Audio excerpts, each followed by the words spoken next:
So, anyways, calling this, life living with purpose, and I talk about this topic because it's easy just to live. It's another thing to live purposeful. And the thing is, we know, at least, if you even have a fundamental understanding of your faith, you know that God got purposes for you. And so it's so what do you think of when you hear the word disciple? Anybody? What do you think of? What's that? Follower. A student. Good. The early disciples. Yes. But it's what's interesting is that I don't know if you recognize those guys. Anybody recognize them? I mean, man,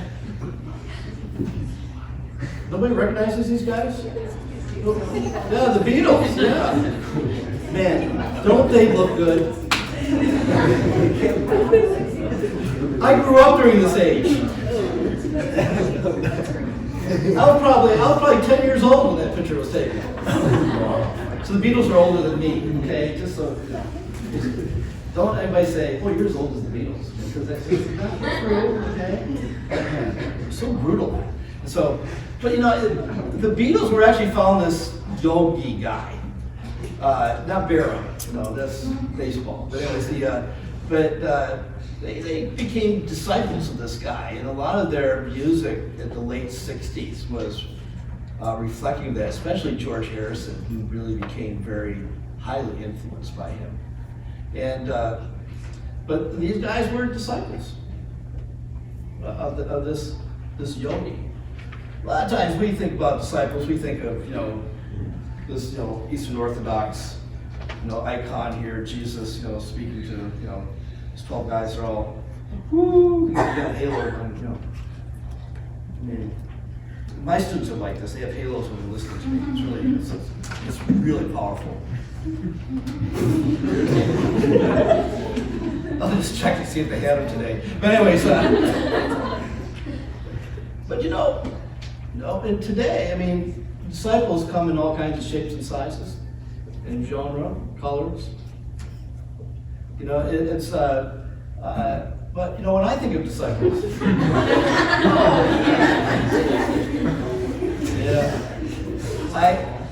but to be honest, I think of me. I really do. Because I'm a disciple. I am a follower, I'm a student of Jesus. And the thing is that when you look in a mirror, what do you see?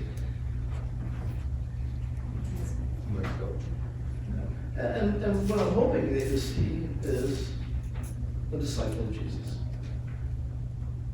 Now, a lot of times, it's funny, I often think I look in the mirror and what do I see? I actually see my dad, just like because I kind of look like my dad, I swore that wouldn't happen. I told my dad when he was 60 and I was 30, I said, "Dad, when I get to be 60, I'm not going to let myself go like you did."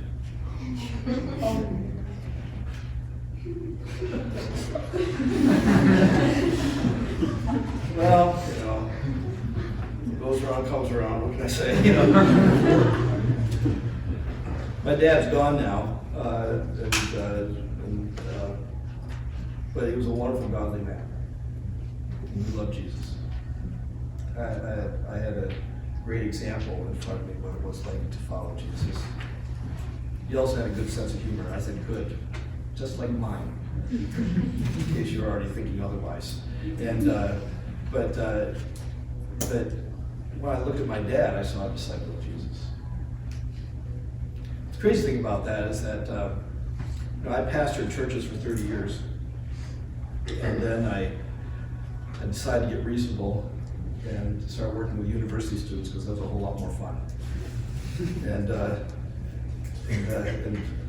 I've been doing this now for 13 years, and it's like, man, I just can't get over how great this is, how much fun it is. and how powerful it is. And but people always thought my dad was a pastor. He wasn't. He was a teacher, principal, district superintendent, not of mine, thankfully. It would be the worst thing to have your dad be the principal of your school. Thanks, Dad. No, thank you. But he was annoying, in fact, that since he understood teenagers so well, I could never get away with it. He was always heading me off at the pass. He said, "You were thinking about this, weren't you?" Shut up. How am I supposed to do any rebellion? You know, everybody else gets to do rebellion. I don't get to do rebellion. It's just so nice about it. But anyways, but people thought he was a pastor, and the reason why is because they could see a disciple of Jesus when they saw him. And I thought, I got the education, but no, they think he's the one. But the thing is that you know, the truth of the matter is that I do want to be like my dad. I was very determined to be like Jesus. He broke the chain in our family. The Deckers were a bunch of rascals. They were good old boys. Good old boys. They knew how to get a laugh while they're drinking their beer and getting in trouble. Some so much so that they were thrown off the Tennessee Bridge in Rochester. You don't mess with mafia. That's my heritage. It's wonderful. My dad broke the chain because you can see Jesus now. Thing is, my dad lived a very purposeful life in all that he did. So here's some facts that we need to know. If you're a believer, you follow Jesus. Okay? This is plain and simple. It doesn't tell me how well you follow Jesus. But that's what we're about. And if you're not following Jesus, it's not even on your radar, we got a problem. Okay? We definitely have a problem. But here's an interesting thought. In our day and age, in our culture, Jesus was an influencer. He said things that were very influential. He was an expert. And no, he wasn't on TikTok and Instagram and whatever. But he got people's attention. And for those that he influenced to follow him, he called on them to make more followers and be witnesses of what they had seen and what they'd heard.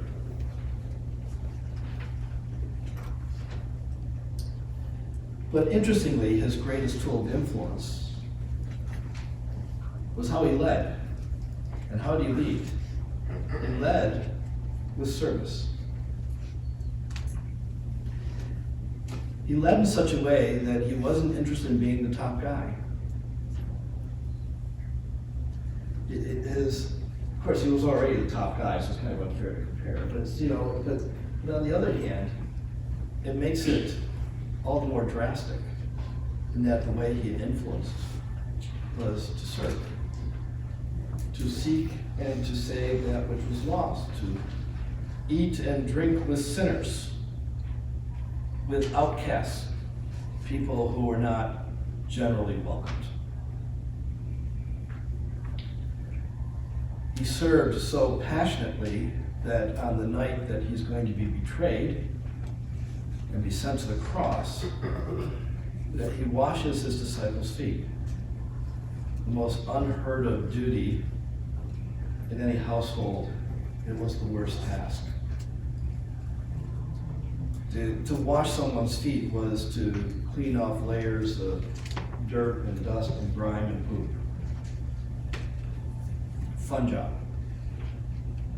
And Jesus does that. And immediately 12 guys are going, no, let me do it. Too late. You should have thought of it first. Jesus gets down on his knees and washes feet. And I think it's important for us to understand that, because the Son of Man came not to be served, but to serve. Paul would later say, serve one another in love. Serve one another in love. And that goes to the people that you know and the people that you don't. So being a good influencer and leader, because that's what you'll be, means being a good servant. You're not in this for yourself, but for others. So if we're going to be this kind of person, we're going to be effective in some of the mission that God's given us, well, what's that depend on? Well, first I'm going to say, well, let's stay close to Jesus. And how do we do that? We often call them the spiritual disciplines. And there's some that we're pretty familiar with. First of all, centered around the Bible, and that is, the idea that the Bible is the Word of God. God's given us this really super book that some of you have on your phone. Some of you may even have a copy of it in a real book form. And the thing is that these are, the words that God has spoken to us. He has given us this. It's a great gift, and it's really a shame if we don't spend time there. I did the craziest thing last year. I'll never do it again, unless the Lord tells me to do it. But I read through the Bible last year, twice. I still don't know why I did that. I'm just so competitive. So, why are you coughing at that? I just don't understand. Did you not believe me? Or is it... Okay, it was an accident, right? Timing. Okay, but but and I don't like doing it. The reason I actually don't like doing that is because it goes too fast. And this year I'm at a much slower pace. I'm in the beginning of Exodus right now. And I'll finish the Bible this next time when I finish it. So I'm not worried about being married to the calendar like I have been for the last 3 years. Terrible. But anyway, I'm due for a long look. So, nevertheless, but for me, being in the Bible on a regular basis, reading daily, and sometimes more than daily, is really important because I always want to be in a position and I'm hearing what God has to say. Now, I am not your best student when it comes to that because I have an agitated mind. And for me to sit down and settle and actually think, well, I'm one of those people that actually says things and then I think about what I said.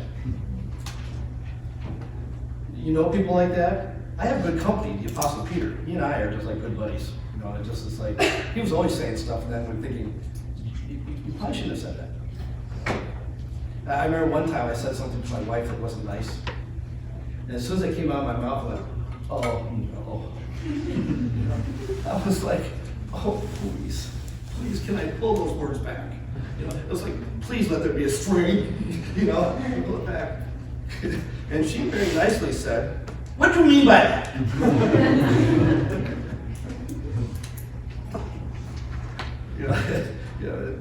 But my wife and I have learned a great secret. We've been married for 41 years. We've learned a great secret called short accounts. So in other words, as soon as something happens that you don't like, just say so. And you know what happens with that? Apologies and forgiveness happen a lot sooner. And everything is solved. And actually, I said to her, I am so sorry. And I immediately said, I am so sorry. I don't even know why I said that. I was perturbed about something. I don't even remember what it was. In fact, as soon as I said it, I didn't remember what it was. Because I was so mad at myself for saying what I just said. I don't even know what I meant. I just knew it was bad. She goes, what do you mean by that? I don't know, but I'm really sorry. You know what she said to me after that? She said, well, okay then. And that was the end of the conversation. She forgave me right then and there. And we went out. Yeah, we were weird. I know. We were weird. But the thing is that getting back to the topic, these guys are used to my stories. They go off on tangents. And you never know where I'm going to land. But the thing is that because I have a busy mind, I'm always thinking about stuff. That it's really hard for me to stop Sometimes I can be reading scripture and I'm really trying hard to listen. But I got 20 other things going on. And then I have to read it again. And then read it again. And then maybe I might finally get to listen. Which is, the thing is that I always want to be in a position where I'm hearing what God has to say. It's really important. And even if it's stuff that's harder to understand. Or like, why are all these names here in numbers? And why are we counting everything? I still want to be attentive to what God is saying. Okay? Let's see. So the next thing is prayer. Prayer is the idea, obviously, of communicating with God. And what it's not is, a ritualistic reciting of words. My wife is a little bit crazy. Just in large because she just married me, and okay, we know that already. But the fact is that every morning when we get up, she wants to have a different conversation than the day before. I mean, that's so weird.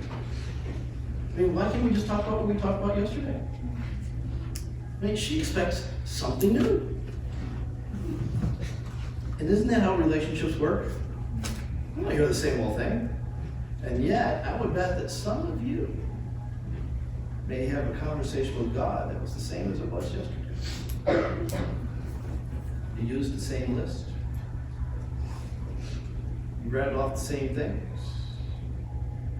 And I want to tell you that's pretty dangerous because that's not how relationships work. The reason I make mention of that is because my way of fighting that was to journal. Just to write it down. Write the words down. Sometimes I write 5 sentences. Sometimes I write 1. Sometimes I write a phrase. But let me tell you, there's probably a lot of meaning packed in that phrase. And God knew exactly what was going on. And I do that because I want to practice being in a relationship. I just can't do the list because I know if I do a list, it becomes a checklist. Pray today. Pray for all these people. Boy, did they need it. And God says, didn't we talk about them yesterday?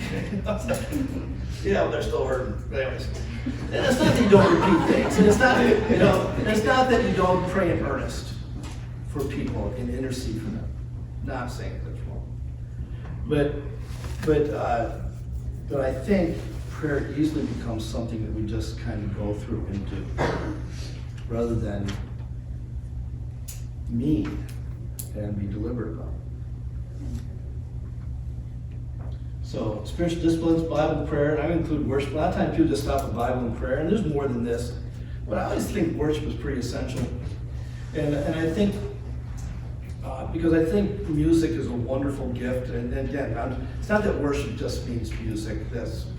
Worship's not that narrowly defined, but I'm thinking from a musical standpoint at this point. And every morning I sing. I sing well, by the way, just so you know. But don't come here, just in case. But I sing stuff that actually I grew up on, because we don't sing in church anymore. And that's okay, I don't mind. I don't mind if we don't sing them anymore. Lots of new songs out there. Sometimes I like it when we sing something old, because then I go, oh, that was for me, thank you. But I still spend time on those because I cut my teeth on those when I was young. And that's where, a lot of times there was these things called hymns. Some of them probably don't even know what that word means. Okay, but anyways, but that's all we sang. We had a hymn book. We sang parts. It was really cool. And I still remember those days, and I miss them. I do. But I'm okay. It's like some of the new songs are great. Some aren't. But anyways, but actually some of the old songs aren't that great either. So just so you know, okay, I don't want to prejudice here. But the fact that there are a lot of songs that are really important to me, and I take time to memorize them, and I sing them. Sing them in the morning. I have a whole worship book that I use, that I've made up just for myself. It's Paul's favorite songs. There's a few modern ones in there. Mostly your older stuff that I'm not likely to hear again. but that's okay. I sing with all my heart. And I sing them until I mean them. Sometimes I go through a song so fast, I go, oh, I didn't even think about the words. That was kind of dumb. Let's do it again. But sometimes, like, there's, I have to admit, I can be particular, annoyingly. Sometimes there's songs that we sing that I don't particularly like. I'll have my reasons. But I discipline myself to kind of look around the room to see who is enjoying it, if I'm not. Because it's not about me. It's just not. I've come to serve. That's what Jesus did. I want to follow that. So if someone else is touched by the song, even if I'm not, I'm going to enjoy that they are. And I have to discipline myself in that. Because it's easy just to think about me, right? But I'm supposed to think about you. Just like you are supposed to think about me. And everybody else. Now think about me. Oh, sorry. No, the idea, now I'm all confused. I don't even know what I'm saying. So it's, but the thing is that there's a wonder, I think, though, when I come to church, when I come here on Sunday morning. And if you've looked in the room there, it's a pretty big room. It holds thousands of people. I mean, it's just like, and and sometimes I know the people sitting around me. Most of the time I don't. And, it's really kind of hard to know everybody around here. But the thing is that I love to watch other people worship. Because I see someone singing with everything they've got, and I'm singing with everything I've got. And I don't know you, but I know you. Because we're in this together. And I think that's the power of worship. That even with people I don't know, we share so much. We share so much. I have stories on that one, but that's... Bruno just said no.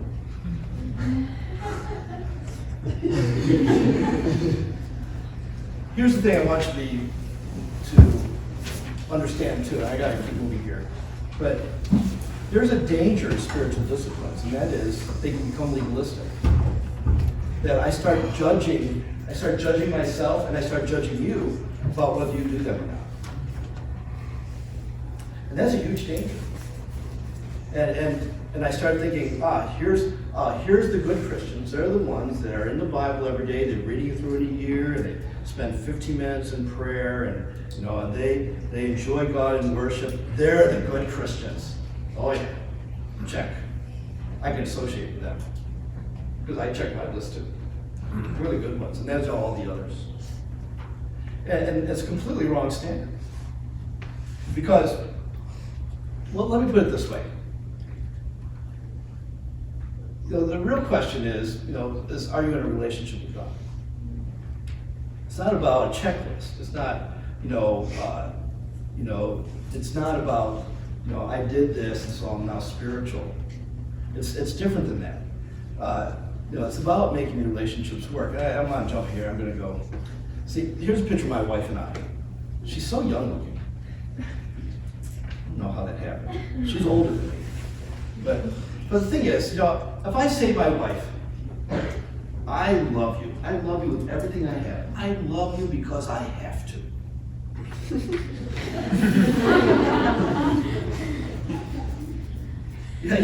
You already got it, right? Is she going to be excited about that? Not a chance. In fact, she told me that. So I know. It's like, that's not really what I want to hear. She wants to hear because I want to.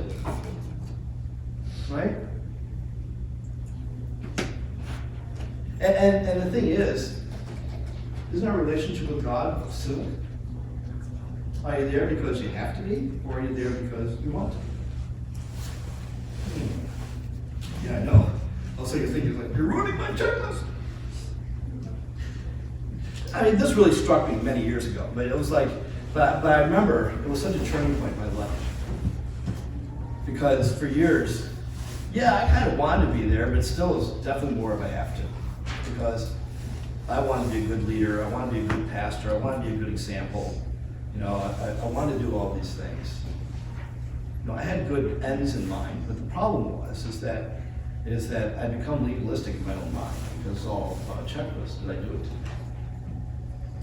And I wasn't spending time with God necessarily because I wanted to be there. And I tell you, when I caught that vision, things changed. And the checklist went away. Because either I do these things naturally, or I don't. They should come naturally. It shouldn't be something that is, a checklist that has to be done. No, it's something that should be there because I want to be there. So, well, when you hear living with purpose, what are some words? I already put the first one up here. What are some words that you think of? Anybody? When you hear this phrase, living with purpose, what's that one word that you think of? I put deliberate. So what else? Dedication. Dedication, good. What else? Intentional. Intentional. Good. What else? Abide. Abide. Sounds very biblical. Remain in me. Okay, good. What else? Go ahead. Why? What's that? Why? Like, Why? why do it? Why do it? Why? Okay, go ahead. Anyone else? Go ahead. Consistent. Consistent. Okay, good. Yeah, go ahead. Reality. Reality. Okay, let's see how you match up with my words. So I put deliberate. What else did I put? Intentional. Oh, there's intentional. Driven. That's interesting. That's good or bad. Passion. That reflects that I want to. How about meaning? Do you have meaning in what you're doing? That's what I was thinking. Direction. Worthwhile. I put joy at the end. Yeah, because there's joy in relationships if you're doing it right. Right? You have friends. You like being with those friends? You like being with those friends because you have joy. You have a good time together. They're a little ugly, but it's just, did you have a good time? Or is that just my friends? That's all right. I get this mixed up all the time. And they're all looking at each other, which one's the ugly one?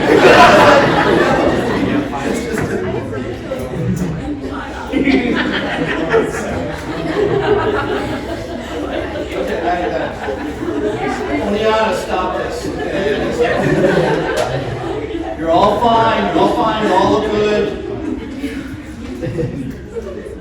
Here's something that really hit me a while ago as well, and that is, I don't do devotions.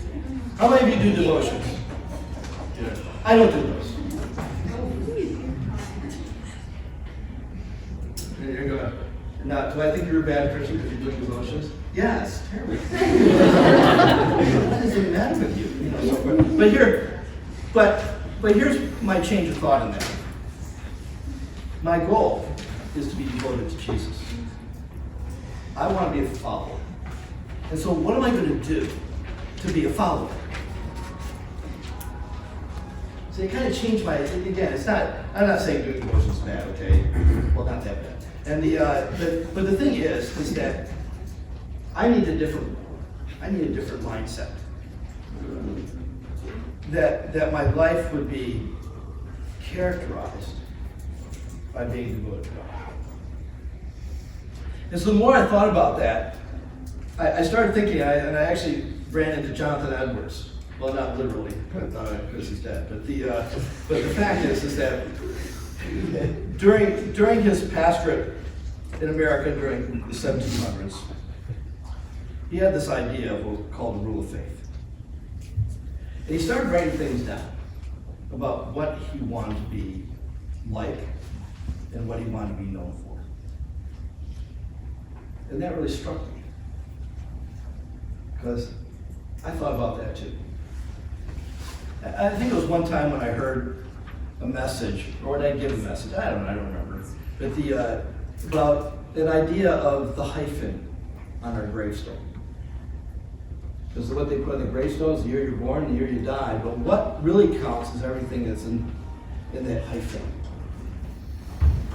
I know that what they're not going to put in my gravestone. They're not going to say Paul was kind. Okay, I know that. So, but I actually don't want to be known for that. And I know that sometimes I can be funny, but I don't want to be known for that either.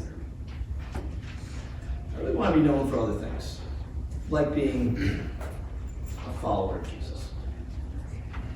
I mean, that's really what I'm after. For me, humor is just a tool. I hope that you'll see through that. And I hope that you'll see through that and that you'll see a passion to be like Jesus. I actually think Jesus had a wonderful sense of humor. He really did. I mean, That is funny. that's right. Sometimes And I think, if you watch The Chosen, you'll see that. I think they capture that sometimes. Especially like in the leprosy episode. Where he goes and tries to touch the disciples after he's healed the leper. They're all, yeah, go ahead. God is very funny because on the way here, we all wanted Chick-fil-A, and we were crossing for Chick-fil-A, and then we didn't stop for it and couldn't find Chick-fil-A, and we came here, and there was Chick-fil-A. Yeah. And we were like, God has a sense of humor.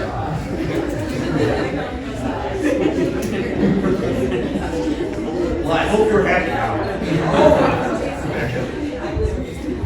I always end up going to Chick-fil-A on Sunday, and they just never open. I always seem to have a passion for Chick-fil-A on Sunday. Okay, I'm running out of time here. Let me tell you what I've done. I can only show you my examples at this point in time, and I was hoping to do more with you, but I spent too much time talking. But be quiet. But I divided up my rule of faith into 4 sections, and I started off with like a couple statements that I made. I'm probably up to about 50 or 60 at this point in time, because it just grows. Because there's more things you discover what you really want to be like. And I read over my rule of faith every month to remind myself of what I want to be like and how I want to be observed. And sometimes what I want to be doing that maybe I'm a little slow. So it's there to challenge me as well. If it's not happening at all, I take it off. And wait until I get a better conviction of how to do it better. But, because I don't want to be hypocritical and say, oh, I do all these things, or I am all these things. I want them to be active. But anyways, I focus on 4 categories: relationship with God, relationship with family, relationship with work. For me, is ministry. So it's not the same for everybody, but for you, work, for most of you, is being a student. That's your work right now. And you may have some side job, but really your main job is to be a student. And what kind of student do you want to be? Well, jump. What kind of student do you want to be? And what are you going after? I'm not talking about not necessarily being a 4.0 student, because that's just annoying. Both yourself and everyone else, okay? It's just that, but the fact of the matter is, shouldn't you be the best student that God wants you to be? Right? I mean, whatever that is. I mean, hold on a second. I really need to finish this and then open up for questions. And then relationship with self. Let me show a few things that I put down through the years. I will be devoted to God. That's my first one. And because I really want that to be a governing principle in terms of who Paul Decker is. That he's a person that is devoted to God. It's not that he does devotions, it's that he's devoted. I want that to be the characteristic that people observe. I'll begin each day singing, thinking about God, using the opportunity to sing, pray, meditate on God's goodness and grace. The Lord reflect us on that. I'll be a man of prayer in recognition that I am a man of dependence. Because that's what prayer is. I'm saying help. Help. If you think you're independent and you don't need anything, then why pray? I pray because I'm dependent. I need God. That was interesting. That goes all the way back to my salvation point. I was 11 years old. And I'd heard the gospel presentation over and over again. But on that one particular day, it hit me that I needed Jesus. And it changed everything. Help. It's my best prayer. I will humbly confess my sin in the acknowledgement of my need of his mercy. Boy, do I have stories on that. All my best stories Lord have mercy. Some of the family, and I guess I'm older than many of you, you're mostly sons and daughters and brothers and sisters. At this point, a couple of husbands in here. But I'll be a good husband to my dearest friend, in my case, Dawn. I commit to work toward loving her according to the standard of Christ's passionate love of the church, who is willing to serve and die for her. I'll be a good listener, companion, and friend. I shorten that, there's more. But I'll also be a good father to my dear children, seeking to be a good example of a man that loves God and one who earnestly desires to live a Christ-like life. I will love their mother, knowing this example will give them the best opportunity to have functional, good, and blessed marriages. These are things that are on my heart. I did put the work one up here, because mine is mostly about ministry, so it's going to be different than some of yours. But on the self-abs part, I'll slow down. Boy, do I have a hard time with this. That's why I put it up here, to keep me slowing down. I'll slow down, finding opportunities of rest, both for my mind and body.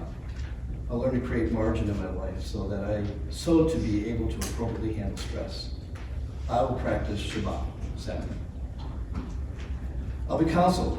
I'll not pretend to go this alone, but rather be humbly depend on those that can guide me toward Christ-likeness. I will not pretend to have all the answers, but rather listen intently to those who are godly and have the spiritual gifts of wisdom and discernment. I'll be disciplined in what I allow my eyes to see, in the understanding that a lack of discipline will be an open gateway to the sin of lust. I will not allow myself to be careless in the use of the internet. I will not give second looks when I am communicating with women. I will look into their face and eyes. Ooh, I was a little bold there, wasn't it? But this is what I want to be known for. And again, my list is a whole lot longer. I got lots of things. But you see, even the idea of I will be counseled. I never want to appear like a know-it-all, that I've got all the answers and you should listen just to me. Because that would be a lousy way to serve. And I still have things to learn. Although I'm pretty close to perfect, but you know. Not. Okay, now questions or comments, go ahead. Yeah, with the rules of faith, like the first one you put on the list, would you say that, like, for you that have the faith of a child of God, for your family, yourself, and your job, you have to first grow in faith for God to get the best godly people of faith to the authority? Right, yeah, the foundation is that do I have a relationship with God, right? So so I want to do things and practice things that help me keep that relationship going, because relationships that are unattended don't last, right? And so, even though I'm safe and I'm eternally secure, I don't have a problem with that, but the fact is I can look up the relationship at any time. I can break the fellowship at any time. I'm being a jerk. I'm a jerk a lot. And so I have to pay attention to that. So that is foundational. That's why it's first. Other questions, comments? Okay, I'm tired too. So this is the third session, and I've been talking for 2 hours now. So, but what I want to encourage you to do, and if I had done this right time-wise, you would be actually working on writing some things out right now. But I didn't do that part. So, but I do want to encourage you, before it's all said and done, and before you're done with this retreat, is just to write down a couple of statements. Just write down a couple of them, saying, this is what I would like to be known for. This is what I would like to be like. This is how I'd like people to see me. Answer any of those questions. So that there's something that's guiding you, so that you can be living with purpose. Because we know a lot of what our purposes are. They're right there in Scripture. And we often know what our purposes are because we feel guilt about doing the opposite of what we should be doing. Right? Because, isn't it amazing how you get that guilt feeling? It's because you have the Holy Spirit. And He's not content with your impurity. He's not content. So He says, no. And then if you don't listen, He says no a little louder. Don't wait for Him to slap you in the face, okay? I'm just saying it's really yours. And so, but the thing is that God's watching out over you. And so live with some purpose. And again, it's not about, this great, I'm going to conquer the world for God. Because the only way anything really solidly can get accomplished is to spend time in a relationship. From there, everything happens out of that. Okay, let's pray.